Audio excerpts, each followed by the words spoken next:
Hello and welcome back to The Lion's Den, the podcast that just keeps going despite not really having a clear direction. Anyway, I'm your host Matt as always, and my fan in my laptop is doing the exact thing that I would like to do right now, which is not melt because oh boy, the temperature has gone haywire. It went really hot and then it went cool again, and then it's gone really hot now, and I think we're just into hotland, which is terrifying because I hate the summer. I absolutely hate this season, and I don't understand people who like it. Those memes where it's like the average winter enjoyer and the average summer enjoyer.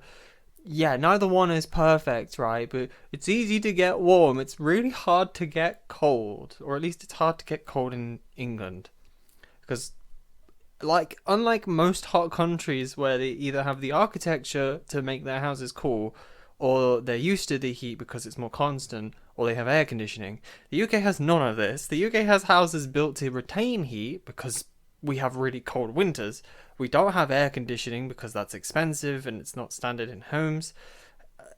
And we're just not used to the hot temperatures because it's hot for all of like a month and then it's cold again.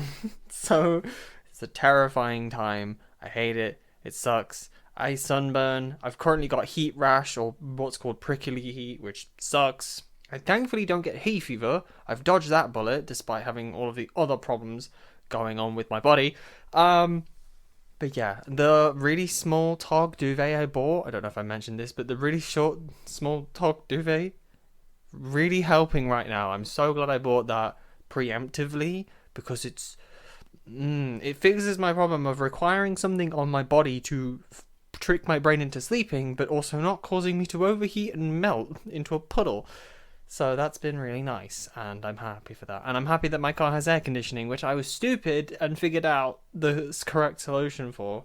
Essentially, the way air conditioning works is it pulls the heat out of one area and dumps it into another area. So if you have your car settings to make it so that it pulls air from outside, you get less cooling.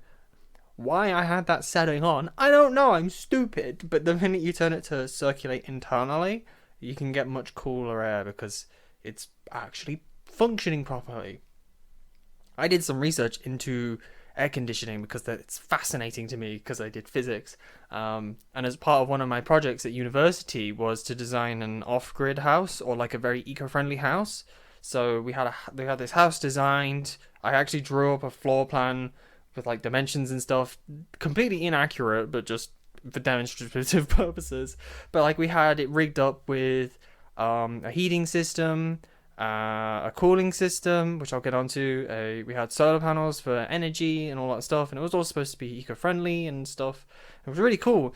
And I looked into a thing called heat pumps because we needed some way to heat and cool the home. And we decided that the heat pump would be able to heat and cool the home, but it wouldn't have quite enough capacity to heat the home in the winter. So we added in, I think, like a wood pellet system just to supplement it because, you know, wood pellets are like biodegradable and renewable or something. There was a reason. There was a reason. But heat pumps are interesting because they seem to break this fundamental law that what energy you put in, you get out. You can't ever get more in or less out, if that makes sense.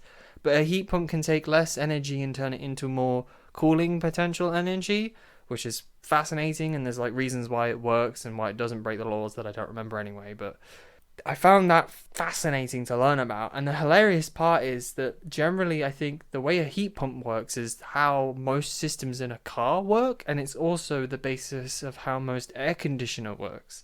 And it's essentially just using the property that certain fluids, certain materials, certain gases change state depending on their temperature and their pressure. That's why people often say, oh, the compressor's gone bad in my car, hence why my air conditioning doesn't work. Because if you can't change the state through temperature, you have to change it through pressure, i.e. a compressor, right? Compresses the gas into a fluid or vice versa. So I learned how all of that functions, and then I was thinking, well, this is really clever. This is very good engineering and use of physics. So this comes back to my car, because essentially what you're doing is you've got this fluid that's moved. Fluid is the correct term. I was doubting myself, but fluid can be a gas and a liquid. essentially you have a fluid that passes through one area, you have like an enclosed volume of air, and you have the fluid passing through there. It then moves through a radiator and a compressor and a bunch of other stuff, and then is outside of the enclosed area. And you're moving heat through radiating that fluid, essentially. So, like, on the inside, it's really cold. So then it sucks all of the heat out of the air, because, heat moves into cold stuff.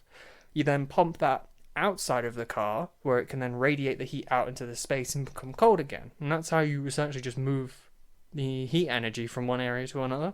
So obviously, with my car situation, if I'm pulling in air from outside whilst I'm trying to cool the inside air, I'm mixing hot outside air with cool inside air and getting less cooling potential. Physics! I find this stuff immensely fascinating. I don't know if it's fascinating to people, but it is to me. So, holy moly, I've peaked the microphone. That's going to sound awful when I listen to that back. I think whilst we're on the topic of cars, I had this really stupid idea the other day that I was like, I should research this and then I could talk about it, and never did. What did people do in the olden days when they had carriages? I swear there's a point that I'm getting to. When I'm in the car, either I'm generally listening to music or maybe a podcast, and in the rare scenario I have the radio going. If you travelled in the past, what did they do? Because I know, obviously, in movies and TV shows, they often depict people in pairs and stuff, so therefore they can talk, and that's how you entertain yourself on a long drive, on a long coach ride. But, if you were wealthy enough to just travel by yourself, how do you entertain yourself other than watching the scenic views go by? Do you have an in-carriage entertainment system? I.e., can you just hire someone who plays a musical instrument to entertain you whilst driving? I found this a really stupid concept and wondered if it was true, hence why I was going to research it. But I literally wrote old stereo in carriage as a reminder to myself. And I essentially just thought, would you get like a person who plays a flute or a violin that just sits on the other side of your carriage as you're travelling through the Highlands, and they're just there playing some tune for you? It'd be very inconvenient for the musician, because generally they probably want to be in one place rather than travelling somewhere like you are. And especially back in the olden days when it's horse-drawn carriages, I imagine that goes days before you actually reach your destination. So I honestly think that not living in an era where you can freely move about by yourself must have sucked. Because, even walking around must have been awful, because they didn't have paved roads and pavements to walk on, because none of that would have probably existed, or it would have only existed in the most highly rich places where they could afford to lay proper cobblestones or bricks and whatnot to make roads. Whereas now we have concrete and tarmac that's everywhere that allows you to get around a lot easier. Obviously, we have personal transport, i.e. cars.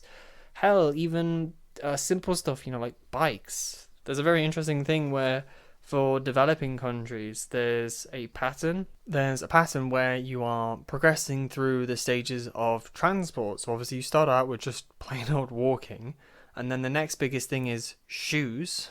You might have thought I was going to say bikes, but no. The next biggest thing is shoes, because obviously that gives you a lot more durability to your feet to allow you to walk further distances.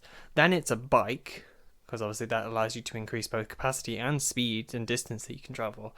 I think then it steps up to a motorbike, because that's like the next logical jump, is that you already have a bike, now just make it assisted. Then you get to cars and bigger things like vans and trucks and whatnot, but obviously they become the opposite end once you're at the point where people can have cars. Obviously trucks become specialist items for builders and whatnot.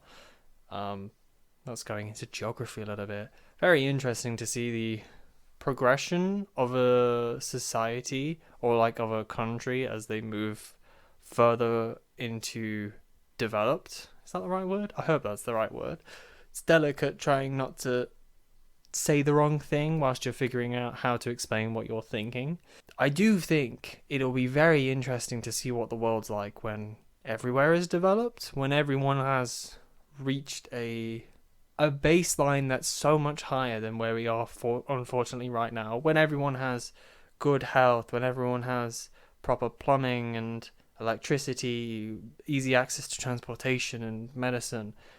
What is the world going to look like when we're all at that level? Because there's such a crazy divide between even the most basic developed countries and the ones that aren't. I mean, we still have stories about the fact that there are tribes. There are tribes that don't have any connection to what we would consider our modern world with technology. Are they always going to be there? I don't know. Or are they eventually going to be integrated into the rest of the modern world, if you will? And I don't know, that might be sad if we lose that. But also, is it better? I don't know. That'll be for people to decide in the future when we've burned the world. I don't know. We might not make it. Anyway, before we dive off into the terrifying realities of global warming and all of that and climate change, I'm going to get out of here. So, hope you all enjoyed listening to my very weird ramblings today. I've gone on a weird tangent, but it's been interesting, I hope. So, stay safe, try not to melt, and I'll see you all next week. Bye!